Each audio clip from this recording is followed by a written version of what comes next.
এবং হাদিসের আলো দিয়ে জীবনকে সাজাবো ইনশাআল্লাহ। আল্লাহ তাআলা আমাদের সবাইকে তৌফিক দান করুন। মোহতারাম হাজরিন, আমি কোরআনে কারীমের সূরা আনআমের 120 নম্বর আয়াত তেলাওয়াত করেছি। এই আয়াতকে সামনে রেখে কিছু কথা আরজ করব। ওয়ামা তাওফীক ইল্লা বিল্লাহ।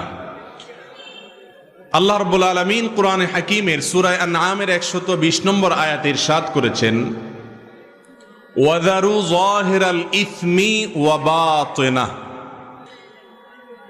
অর্থাৎ হে আমার বান্দাগণ, তোমরা প্রকাশ্য অপরাধ, প্রকাশ্য গুনাহ যেগুলো দেখা যায় এ ধরনের পাপ থেকে বেঁচে থাকো। আর যে সমস্ত পাপ দেখা যায় না, অদৃশ্য, ভেতরে ভেতরে মানুষ করে, সেরকম অপ্রকাশ্য